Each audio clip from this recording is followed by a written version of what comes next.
Hi viewers, welcome to our channel. இன்றைக்கி நம்ம சேனலில் என்ன ரெசிபி பார்க்க போகிறோன்னா, பூரிக்கு தொட்டுக்கிற மாதிரி ஒரு சைட் டிஷ்ஷுங்க. இதை விட ஈஸியான ஒரு சைட் டிஷ் இருக்கவே முடியாதுங்க. அவ்வளோ சுலபமாக பண்ணிடலாம். கடலைப்பருப்பை வச்சு ராஜஸ்தானி ஸ்டைலில் பண்ண போகிறோம்.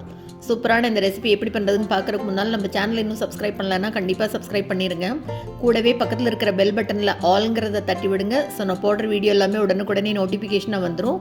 வாங்க எப்படி பண்ணுறதுன்னு பார்க்கலாம். முதல்ல ஒரு பவுலில் கொஞ்சமாக மஞ்சப்பொடி சேர்த்துட்டு, இது கூடவே இந்த தாலுக்கு தேவையான அளவு உப்பு சேர்த்துட்டு 1 டீஸ்பூன் அளவு மிளகாய் தூள் சேர்த்துக்கிறேன்.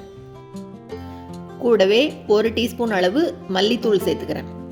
இப்போ இது எல்லாத்தையும் எடுத்துட்டு ஒரு கரண்டி அளவு பாருங்கள், இந்த அளவு தண்ணி இருந்தால் போதும், நிறைய வேண்டாம். தண்ணி சேர்த்து நல்லா கரைச்சி வச்சுக்கலாம். இதை கரைக்கிறதுக்கு முன்னாடியே ஒரு 1/4 கப் அளவு கடலைப்பருப்பை நல்லா 2-3 தடவை வாஷ் பண்ணிவிட்டு குக்கரில் 4 விசில் வச்சு எடுத்து வச்சுருக்கேன். பருப்பு ஒரு 3/4 பதத்துக்கு வேக வச்சு எடுத்திருக்கேன். பாருங்கள், நல்லா கட்டி இல்லாமல் இந்த மாதிரி கரைச்சி எடுத்துக்கலாம். இது அப்படியே இருக்கட்டும். இப்போ தால் செய்ய ஆரம்பிச்சிடலாம். ஒரு பேனில் கொஞ்சமாக எண்ணெய் சேர்த்துக்கிறேன். எண்ணெய் நல்லா சூடான உடனே சீரகம் சேர்த்துக்கலாம். சீரகம் பொரியட்டும். இது கூடவே இப்போ கடுகும் சேர்த்துக்கலாம். இந்த ரெண்டும் நல்லா பொரியட்டும்.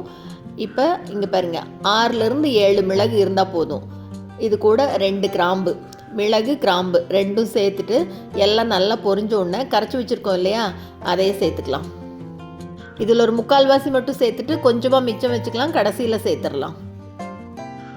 இப்போ மிளகாத்தூள் சேர்த்துருக்கிறதுனால கருகிரும். அதனால் அடுப்பை சிம்மில் வச்சுட்டு இதை ஒரே ஒரு நிமிஷம் நல்லா கலந்து விடணும். அப்படியே கலர் மாறி நல்லா பொரிஞ்ச உடனே இப்போ இது கூட வேக வச்சு எடுத்து வச்சுருக்கேன் இல்லையா கடலைப்பருப்பு, அதை சேர்த்துக்கலாம். பாருங்கள், 1/4 கப் மட்டும் எடுத்து மஞ்சப்பொடி சேர்த்து நல்லா இந்த மாதிரி வேக வச்சுருக்கேன். பருப்பையும் சேர்த்து நல்லா கலந்து விட்டுக்கலாம். ரொம்ப தண்ணி விட்டு வேக வைக்க வேண்டாம்.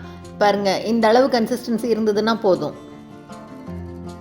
இப்போ அடுப்பை மீடியம் ஃப்ளேமில் வச்சுட்டு நல்லா கலந்து விட்டுடலாம். ஒரு 2 நிமிஷம் மட்டும் நல்லா கொதி வரட்டும். நினச்ச மயத்துக்கு டக்குன்னு இந்த டிஷ்ஷு செஞ்சிடலாங்க. பூரிக்கு தொட்டுக்க அல்டிமேட்டாக இருக்கும்.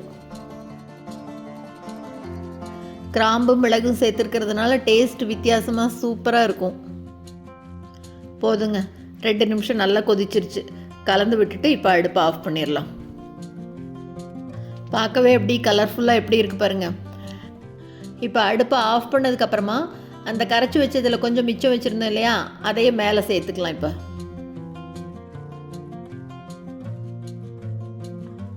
காயெல்லாம் எதுவும் இல்லாதப்போ பூரிக்கு தொட்டுக்க இந்த சைட் டிஷ் டக்குன்னு 10 நிமிஷத்தில் செஞ்சிடலாம். பேச்சுலர்ஸ் கூட இந்த ரெசிபியை டக்குன்னு செஞ்சிடலாம், காயெல்லாம் தேடிட்டு இருக்காம. இப்போ இது மேலே அப்படி பொடி பொடியாக கட் பண்ண கொத்தமல்லி தழையை தூவி விட்டுடலாம். அவ்வளோதாங்க.